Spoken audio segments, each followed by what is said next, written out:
Insurance companies and potential employers often use background checks to help make decisions.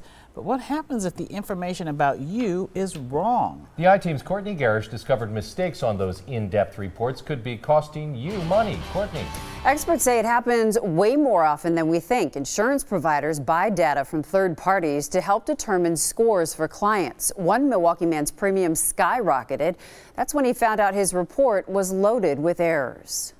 I saw that it was an increase. Back in April, Frank Lubinsky got this summary of his insurance policy. This is the change in your monthly rate. This is the change. His premium went up $262 a year for auto, home, and his umbrella policy.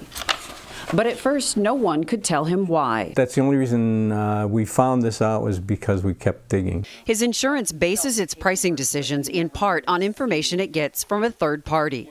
LexisNexis Risk Solutions pulled Lubinsky's credit history from the 3 national reporting agencies. That included a judgment against him for $2,200. It was against Francis II, and it should not have even appeared on my report. Francis II is Lubinsky's son, so he contested the judgment with LexisNexis. It was removed, and Lubinsky says his insurance score improved, but there were still issues. We got the final report from them after they took that judgment off, and that had even more mistakes in it. Lubinsky showed us pages of what he calls errors on the new report. Here it is, Francis II, my son, with my Social Security number on it.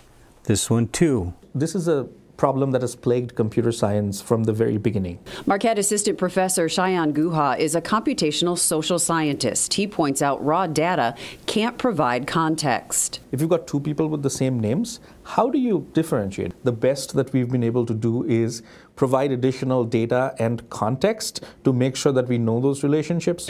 But Guha says that's just one step. Companies often don't have people on staff trained to analyze all the data they're buying from third-party info brokers. They may not know the sophisticated methods that computer scientists develop to kind of mitigate some of these issues. So far, Lubinsky has paid 7 months at the higher premium. It'll be $190.64. Right now, he says he's waiting for the errors on his LexisNexis report to be fixed and hopes that will bring down his premium. And a spokesperson for LexisNexis Risk Solutions calls this an extremely rare case and says the company matches and manages information for more than 276 million consumer identities. Still scary though. Courtney, what should we as just regular folks be watching out for? What you want to do is pay close attention to any increase in rates and find out why something went up. LexisNexis will give people a free copy of their credit file if their insurance coverage has been denied, canceled, limited, or if the premium increased. Also, the usual advice, monitor your credit report. You are also entitled to a free copy once a year from all of the 3 major credit reporting agencies. Good advice. Okay, thank you, Courtney.